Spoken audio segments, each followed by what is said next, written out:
How doing, everybody? Jonathan here, and in this video I'm going to go over a topic that I get a lot of questions on, and that is how effective are business cards in personal training marketing. Now, when I go through my Facebook feed and you guys add me as friends, I see two things that let me know that you're pretty new to the industry and you feel that you've arrived. Number one would be a post on how you pass your personal training certification. Congratulations. Number two is usually a picture of your business cards that have just arrived. And it's usually something to the effect of, they're in, now it's time to get going. I would, however, suggest to you, if you haven't already invested in your business cards, that business cards in general are not the best way to go over your marketing plan.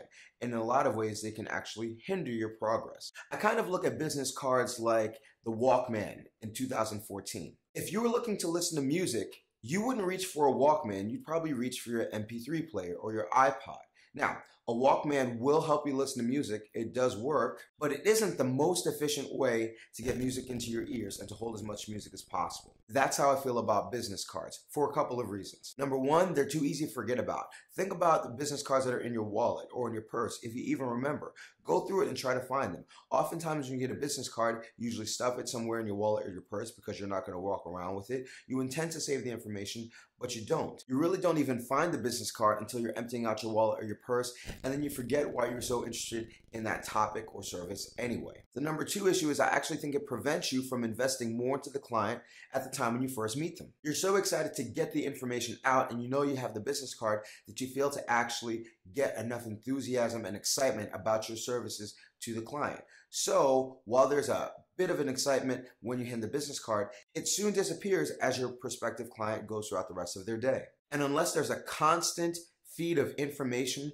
and a constant source of excitement for your service, I think that interest tends to dissipate exponentially as you go from day to day, week to week, and month to month. The one thing that you have to understand is not everybody is ready to start a fitness program at the second that they're going to meet you. I often ask a lot of my boot campers, how much time did it take from the time that you first heard about my services to the first day that you signed up? And for some people, the numbers can go as high as 5 months, 6 months, a year. Oftentimes, current boot campers of mine are working on that person for months and months and months, constantly telling them to join, but the person isn't ready yet. They have to work out their life situation, their work situation, their kid situation. So even though you're ready, your prospective client might not be ready for you. So what are you going to do if you don't have somebody on the inside constantly telling people about your services? What you want to do is take advantage of the tools that you have to create a steady feed of information so the client is constantly excited about your services, and when they're ready can easily access you.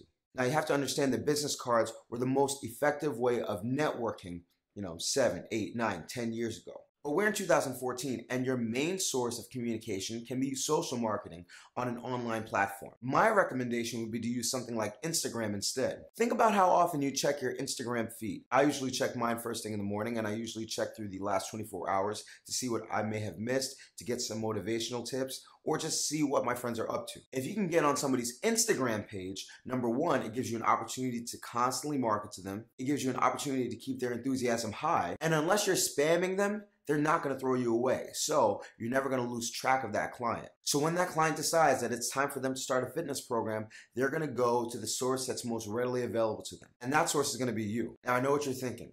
How do I get somebody on my Instagram page? It's actually not as hard as you think. Whenever you're in communication with a prospective client, instead of handing them a business card, you can just ask, are you on Instagram?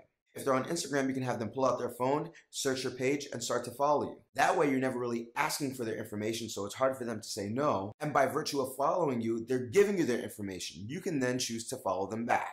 And when they have a post about something fitness related or wanting to get in shape, you can just chime in a very friendly manner and remind them that you're around, and if they ever need your help, you'll be around to help them. In your description box, leave out the inspirational quotes, leave out the non-business information. Make sure your name is there, make sure your email address is there, make sure your website is there, and make sure your feed is full of information and posts that will keep your prospective client interested. Now, not too long, I put together a video on 5 tips on optimizing your Instagram for marketing. You can click it right here at any time, and then you'll be able to view how to better post so that it keeps people engaged.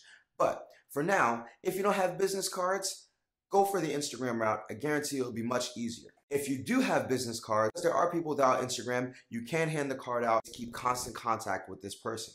We're in a short attention span society that's fueled on social media. So get on your Instagram game, check out that video, and I think you'll see a lot more success. My name is Jonathan.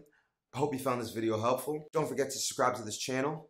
New videos every Sunday and every Wednesday at 8 p.m. Eastern. Feel free to ask me questions. They may inspire a video. And as always, remember to eat healthy, hydrate, drive safe. Stress levels low, get rest, don't slap anybody. Love your clients, they will love you back. I will see you all tomorrow or the next day, and you have a good one. The main problem that trainers run into is they put the wrong kind of content on their Instagram. They clutter it up, they spam, they don't put content that is going to engage their current clients, much less interest, people that don't normally train with them. So in this video, I'm gonna go over 5 things that you wanna have on your posts in your Instagram to make sure that you're marketing your business. So number 1 is going to be workout videos. And a lot of you may be saying, well, I already post videos of my workouts, but you may be doing